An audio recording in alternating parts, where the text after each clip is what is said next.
Welcome back to the We Are T1D podcast.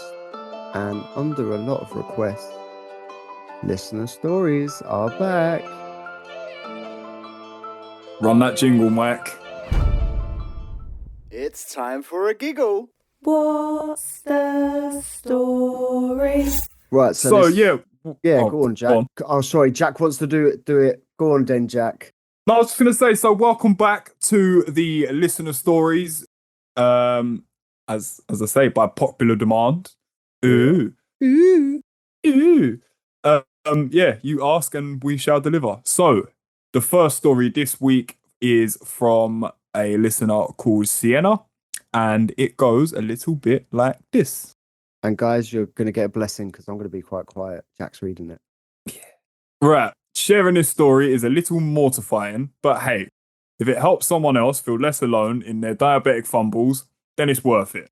Totally agree. Yeah. It's a Tuesday night. I'm tired from a brutal day at work. I do bar work and I finished around 10. And my boyfriend Mark is already sprawled on the couch watching some nature documentary, probably about sloths. I love him, but his taste in shows can be totally shit. Sloths. Whatever floats your boat. Yeah. I'm running on empty and I'm in that pre-bedtime zombie mode where I'm just going through the motions. You know, brush your teeth, wash your face, check your blood sugars, inject your long-acting insulin, the usual routine. Except this is where the routine went wrong. As I keep my fast-acting and my long-acting insulin pens in the same pouch as I carry them everywhere. I do exactly the same thing. Yeah, me too. They look almost identical. And wouldn't you know it, I grabbed the wrong one. So there I am, injecting what I think is my long-acting, a good 24 units worth. Ooh. Getting ready to crawl into bed. 10 minutes later, I'm snuggled under the covers. Mark is snoring softly next to me, probably dreaming of sloths. Has he got a thing for sloths or something? Then the shaking starts. Not like a little shiver, like I'm a human vibrator. My heart is pounding. I accidentally left my phone on silent, so I didn't hear no alarms. Then I checked it and I was LO. Oh. Yeah, wow.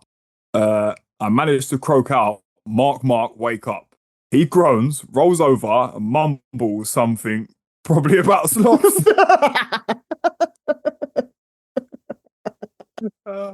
Honestly, I can't remember much, but I yell loud as I can to make him jump while nudging him. Mark, I messed up my insulin. I need sugar. He finally woke up. His face is a picture of what the and looks at me, shivering under the duvet, and says, "Are you cold?" Bless his heart. He didn't really understand the urgency. I had to practically spell it out for him. Insulin, wrong, sugar, now. I can't walk.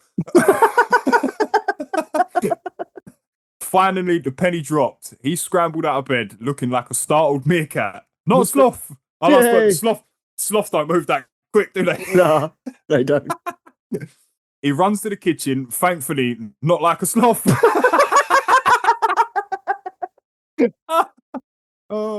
What kind of sugar? He shouts. I shout back, juice, anything sugary, just find me something. I'm trying not to laugh because, you know, I'm pending hypoglycemia is not exactly a laughing matter, but the sheer stupidness of the situation was getting to me. He finally brings me a big apple juice. I downed as much as I could. The bed was so wet from sweat you could have thought I spilled all the juice in it. Yuck. Yeah, I was like that the other week. Yeah, I know them ones. Then the waiting game began. Checking my phone every 5 minutes on the app, chugging more juice, trying to keep myself from passing out. Mark, to his credit, stayed up with me the entire night, alternating between fetching me snacks and Googling type 1 diabetes emergency. I could practically see the sweat beading on his forehead.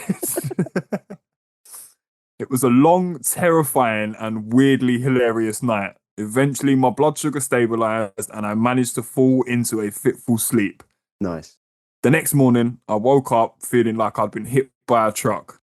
And Mark, well, He spent the rest of the day obviously labeling my insulin pens with bright red and blue stickers.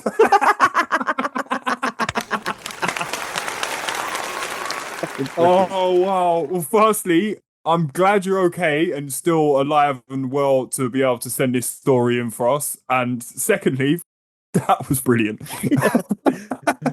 I see why you named the email the sloth that saved me. Yeah, that honestly, that cracked me up. That cracked me up. Oh, Does he like Ice Age? I bet he does.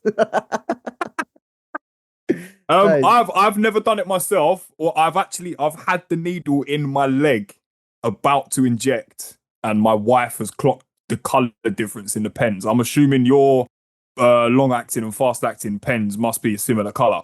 Mm. If they say they look pretty much identical, but obviously I'm on Lantus and Nova Rapid, so my pens, one of them's orange and one of them's grey. Trying to think, unless you got a smart pen for both of them, because they're the same, aren't they? Yeah. Mm. I'm trying to think what ones are identical, but I only really know Leatherman. Yeah, see, I only know Lantus and Nova Rapid. I don't know anything else. So. But yeah, label them's definitely a good idea. Yeah. 24 units as well. That's a hell of a lot of apple juice to be drinking. Yeah. And snacks. He was getting snacks. Yeah, definitely. Yeah, all snacks as well, obviously. You think like a normal carton of apple juice that you'd have is like, I don't know, like I could fit it in the palm of my hand. That's about 10, isn't it? No, I 15. think they're usually 15. about 10 to 15 grams, isn't they? So you'd have to drink, 24 units? You'd have to drink like 20 of them. Jesus. That's a lot of juice. Yeah. Surprised you didn't wet the bed. Well, that I can definitely vouch for, and I'm sure everybody can. Like you said, you agree with that, and as well, like when I had an LO the other week, the sweat that was I didn't know someone could physically possibly sweat that much. Like, where is it coming from? It's so weird. A few times Amber was like, "Oh, you was hypo last night," as I eel myself off the bed. You just wet the bed, Amber. He didn't tell you. I was hypo.